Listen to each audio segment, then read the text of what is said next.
안녕하세요. 안성환입니다. 진짜 오랜만인 것 같은데. 어쨌든, 오랜만인데도 불구하고 우리가 첫 단원이야. 첫 단원인데, 선생님이 이제 그동안에 이게, 뭐랄까, 과학의 탐구 부분은 첫 수업이다 보니까 선생님 좀 이제 자세하게 좀 하는 편이거든. 그래서 이 동영상 강의가 그닥 필요가 없을 것 같아서 안 했었는데, 이걸 또 요구하는 학생들이 종종 있더라고. 그래서 선생님이 이번 시간에는 이제 과학의 탐구에 대해서 간략하게 우리 보통 이제 수업할 때는 이제 40분 정도 수업을 하죠. 20분 안에 선생님이 최대한 짧게 풀어줄 테니까 빨리 가자. 벌써 이렇게 그만하고. 자, 과학의 탐구 그랬는데 일단 우리가 이제 시험에 뭐가 나오는지가 되게 중요한 거거든. 사실은 우리가 이제 내신 시험에서 볼 수 있는 그 과학의 탐구에 대한 내용들이 어떤 것들이 있냐면 이제 별로 중요하진 않은 것들이야. 지금 이제 앞에 소개할 것들은. 자, 첫 번째 이제 과학이란 무언가? 과학에 대한 정의에 대해서 물어보는 시험 문제가 있거든. 예를 들면 이제 과학 그러면 서술형으로 나올 수 있다. 서술형 가능하다. 조심해주고요. 그럼 과학의 정의에 대해서 우리가 이야기할 때 이과에서 이야기하는 정답이라고 하는 건 문과처럼 이렇게 막 말을 뭐 아름답게 쓰고 뭐 어떤 시적인 표현을 쓰고 매끄럽게 써야 되고 이런 것보다는 이과에서 얘기하는 건 답이 될 수 있는 키워드를 썼냐 안 썼냐거든. 그러니까 이 키워드를 알고 있으면 과학이라는 것에 대해 정의를 할 수 있다. 이렇게 생각을 해주면 될 것 같아요. 그래서 과학에서 우리가 꼭 써줘야 되는 키워드가 있다. 자, 과학이란 뭐 하는 거냐? 이거는 일단은 자연, 현상, 내지는 어떠한 사물 이런 것들을 관찰하는 거야. 관찰. 이걸 관찰하다 보면 뭐가 생기냐면 당연히 궁금증이 생기게 되겠지. 과학자의 마인드를 가진 사람이라면. 그죠? 그냥 해가 동쪽에서 떠서 서쪽으로 우리는 어떻게 생각해? 당연하지 그냥. 근데 과학자들은 왜 그럴까? 라는 걸 생각을 하게 된단 말이야. 그러면 내가 궁금해한 내용에 대해서 다른 사람들에게 보편타당한 객관적인 방법으로 증명을 시켜줘야 되거든. 그래야 이해를 할 수 있으니까. 그래서 어떤 얘기가 나오냐면 객관적인 방법으로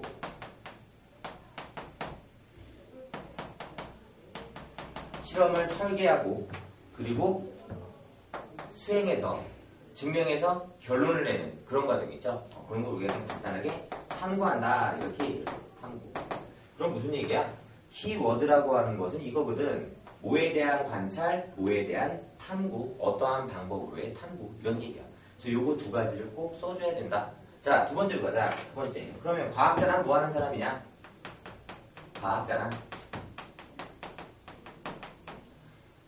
과학이 뭔지를 알았는데 과학자가 뭐 하는 사람인지 모르면 뭐가 문제가 되는 거지, 그치? 이런 거 하는 사람이 과학자인 거야. 알겠죠? 우리 책에 이제 뭐 별다른 이야기들이 이렇게 써있기는 한데 그닥 중요한 내용들은 아니다. 라고 하는 거. 자, 세 번째 가자. 세 번째. 그럼 이런 과학이라고 하는 것이 우리 사회에 어떤 영향을 미치느냐? 자, 과학이라고 하는 것은 말 그대로 어떤 현상에 대해서 탐구하고 이론을 공부하는 사람들이야. 근데 이 이론을 갖다가 실용적으로 이용할 수 있는 사람들이 있어. 그 사람들이 뭐냐면 기술이라고 하는 것을 하는 사람이야. 기술자라고 그러죠.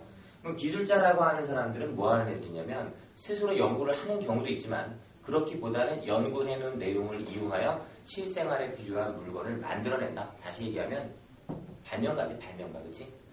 그러면 기술이라고 하는 것은 다시 누구에게? 그치? 사회 구성원들에게 뭐를 한다? 필요한 물건들을 만들어 제공한다. 그러면 사회에 있는 사람들은 분명히 불만이 있어 항상. 왜? 아무리 좋은 걸 만들어줘도 더 좋은 거, 더 편리한 거 이런 걸 원하게 된단 말이지. 그래서 기술에게 새로운 것을 요구하게 돼. 그치? 그러면 기술은 다시 과학에게 새로운 이론을 요구하겠지? 맞죠? 오케이. 근데 얘들 봐봐. 얘들은 아무 대가 없이 그냥 주기만 하냐? 열심히 공부해가지고 기술자한테 공급을 해주면 얘네들은 뭐 먹고 살아? 그치? 그래서 사회라고 하는 것에게 얘는 뭐해? 뭔가를 요구하죠. 자, 좋은 거 만들어 줄 테니까 좋은 연구를 해줄 테니까 돈 좀 줘봐. 그러면 얘네들도 재정적인 지원을 하게 된다라고 하는 거야. 무슨 말인지 같지? 그래서 결국은 과학, 기술, 사회 얘네들은 서로서로 영향을 주고받는다. 뭐 되게 장황하게 써있을 거야 아마 책에. 근데 그냥 간단하게 뭐한다? 상호 작용한다. 이 얘기만 써주면 돼요. 무슨 말인지 알겠지? 자, 네 번째. 용어를 좀 정리하고 가자. 용어. 우리가 이제 과학의 탐구라고 하는 것을 하면서 필요한 용어들이 있는데 첫 번째 관찰이라고 하는 게 있단 말이야. 관찰. 번호를 좀 매길까? 번호 매기는 거 잘 안 좋아하는데 어쨌든 자 관찰 그러면 예를 들어서 선생님이 바닷물을 맛을 봤더니 짠맛이더라. 혹은 뭐 선생님 설사 냄새를 맡아봤더니 똥 냄새더라. 뭐 이런 거 있잖아. 그러니까 어떤 감각을 이용해서 오감이라고 그러죠. 오감. 오감을 이용하여 느낄 수 있는 거. 이거를 우리가 관찰이다라고 하는 거. 두 번째, 측정이라는 얘기가 나오는데 니들 왜 안 믿어? 선생님 키가 178cm라니까. 분명 뭐 올림해서 그런 거지만 177.4인데 올림하면 178 되잖아. 그럼 봐봐. 어떤 수치가 나왔지. 근데 이런 정확한 수치를 내려면 뭘 해야 되냐면 자를 가지고 측정해야 돼. 다시 측정이라는 건 뭐야? 도구를 이용하는 거야. 도구. 무슨 말인지 이해가 갔어요? 예를 들어서 선생님 몸무게가 70kg이야. 그러면 선생님의 몸무게를 재기 위해서 뭐가 필요하다? 저울이 필요하다. 그렇지. 저울이라는 도구가 필요하다. 이렇게 되는 거야. 이해 갔죠? 세 번째로 관찰, 측정, 그리고 추리라고 하는 게 나와요. 추리. 추리라고 하는 건 뭐냐면 예를 들어서 이런 거야. 여기 시험관에 3개 있어요. 3개. 이런 식으로. 그러면 내가 여기다 뭐 할 거냐면 단백질을 집어넣을 거거든. 단백질을 이렇게 집어넣을 거야. 단백질. 그리고서 여기에다가 펩신이라는 효소를 집어넣을 거야. 펩신. 여기도 넣고 여기도 넣고 여기도 넣고. 됐지? 자 그런 다음에 여기는 중성 상태를 유지하고 여기는 산성, 여기는 염기성 이렇게 바꿀 거야. 그렇게 해놓고 단백질이 가장 어디서 많이 분해가 됐느냐 이거를 측정을 해봤더니 산성 용액인 여기에서 분해가 가장 많이 되었더라라는 거야. 자 그러면 우리는 어떠한 얘기를 할 수 있냐? 펩신이라고 하는 것은 산성에서 단백질을 가장 많이 분해하였다. 따라서 펩신은 여기 나오나 모르겠다. 자, 펩신은 내가 다 얘기해줄게. 괜찮아. 안 보여도 돼. 펩신은 뭐한다? 산성 환경에서 활성도가 가장 높다. 그럼 뭐야? 지금 여기 추리라고 하는 건 내가 알고 있는 사실을 바탕으로 해서 결론을 낸 거지. 그걸 추리라고 하는 거야.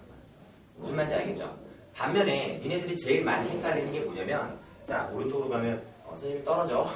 여기 계단이 좀 높다. 자 왼쪽으로 가서 자 가장 많이 헷갈리는 게 뭐냐면 네 번째 예상이라고 하는 거거든. 예상.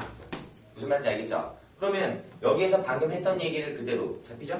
자 그대로 여기다가 인용을 하게 되면 내가 예를 들어 산성은 산성인데 pH가 얼마짜리? 5짜리 이런 실험을 했더니 단백질이 다 분해되는데 1분이 걸리더래. 1분. 근데 pH가 4인데다가 실험을 해봤더니 30초가 걸리더라는 거지. 그러면 pH가 3일 때는 몇 초가 걸리겠냐? 그럼 봐봐라. pH가 3인 건 니네들이 실험했냐 안 했냐? 안 했지? 실험을 하지 않았는데 여기에 대한 내용을 무엇을 가지고 유추할 수 있냐면 5일 때는 1분, 4일 때는 30초. 아, pH가 1 감소하니까 몇 배가 됐어? 2분의 1배가 됐네. 그럼 한 번 더 1이 감소하면 몇 배가 되겠어? 2분의 1. 따라서 15초 걸릴 것이다. 걸릴 거야. 예상할 수 있죠. 이런 걸 예상이라고 하는 거야. 무슨 말인지 가냐? 그래서 용어를 간단하게 정리하면 관찰, 측정, 추리, 예상 이렇게 이야기를 할 수가 있어요. 이제 좀 중요한 것들 있죠. 자 이렇게 해가지고 가장 기본적인 내용들은 이야기가 끝났고요. 정말 중요한 얘기들이 나왔어. 자, 일단은 싹 지우고 뭘 할 거냐면 지금 첫 번째 선생님이 뭐라 그랬냐면 과학이라고 하는 것은 이런 것을 탐구하는 거다라고 얘기를 했단 말이야. 근데 탐구하는 방법이 있어. 그래서 탐구 방법에 대해서 소개를 좀 해려고요. 자, 탐구 방법.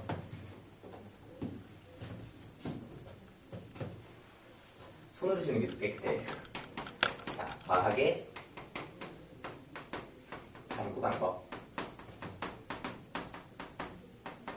자, 과학의 탐구 방법은 커다랗게 두 개가 있어. 하나는 귀납적인 방법이 있고요.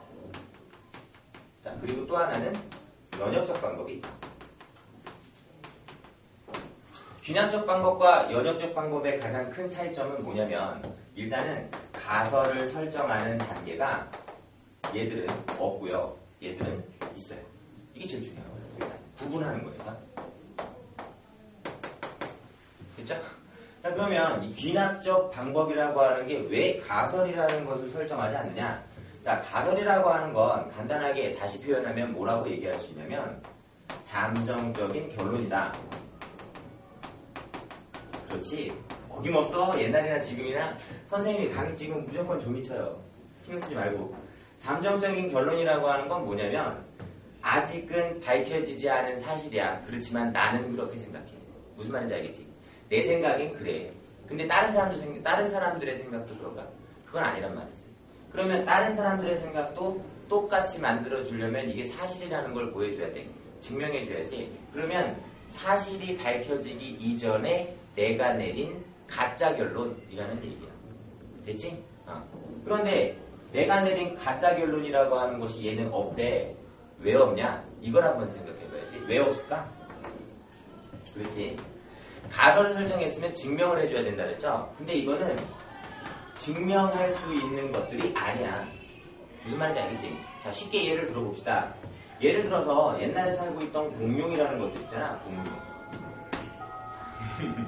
자, 공룡은 육식 공룡들 있지? 육식 공룡. 대표적인 예로 뭐가 있냐면 뭐 티라노사우루스나 아니면 알로사우루스. 잘 모르는 애들이 있는데 벨로시랩터라고 해서 랩터라고 부르는 애들이지. 주라기 공원 본 애들은 아마 다 알 건데. 자, 얘네들 같은 경우에는 육식 공룡이었대. 육식 공룡. 자, 그 증거가 뭐냐면 화석을 조사를 해보니까 뾰족한 이빨과, 그치? 뾰족한 이빨과 날카로운 발톱을 가지더라. 그런데 지금 살고 있는 놈들 중에 이런 뾰족하고 날카로운 이빨과 발톱을 갖는 놈들은 뭘 먹어? 고기를 먹더라는 거지. 따라서 옛날에 살고 있던 이 육식공룡들, 얘네들이 이런 것들을 가지고 있으니 육식했을 것이다. 그치? 그러면 모든 지금 살고 있는 대부분의 생명체들이 이런 특징을 가지면 육식이니까 얘도 그럴 거다라는 거죠. 근데 선생님 집에 개를 키우거든. 우리 집에 있는 강아지 얘 봐봐. 이빨 뾰족하지. 그치? 발톱도 지가 바닥에다 대고 긁거나 내가 잘라주지 않으면 되게 날카로워. 긁히면 아프단 말이야. 근데 얘들은 선생님이 밥에다가 콩나물 비벼줘도 있지 절대 불평 안 해. 고기 조이 시냥 이러면서 안 한단 말이야. 그치? 그러면 얘네들 봐봐. 육식이야? 아니지. 고기도 먹지. 잡식이지. 근데 얘들한테 고기 안 주고 밥하고 콩나물만 줘도 별 불평 안 한단 말이야. 뭐 고기 찾으러 막 집 나가고 이러진 않아. 무슨 말인지 알겠지? 그러면 실제로 얘가 육식이다. 단정 짓기가 좀 어렵죠. 그치? 얘는 육식 아니야. 잡식이야. 내가 이렇게 우길 거야. 그러면 증명해 줄 수 있는 게 없지. 왜? 공룡을 데려다가 닭고기를 던져줄 수는 없는 거잖아. 무슨 말인지 갔어? 그래. 자, 그래서 귀납적 방법은 이 정도만 하면 될 것 같고요. 자, 연역적 방법이 문제야. 여기 시간이 좀 걸릴 건데 연역적 방법이라고 하는 건 뭐냐?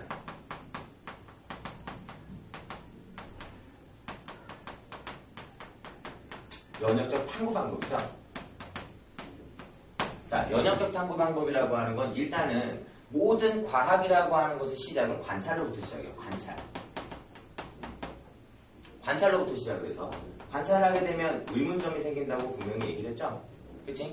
자, 그러면 의문점이 생기게 되면 이 의문점을 해결하기 위해서 나만의 어떤 잠정적인 결론을 내줘야 돼. 가설이란 말이야. 가설. 근데 가설은 내가 내 생각이 그런 거고 추측을 하는 거기 때문에 뭐라고 얘기할 수 있냐면 일 것이다.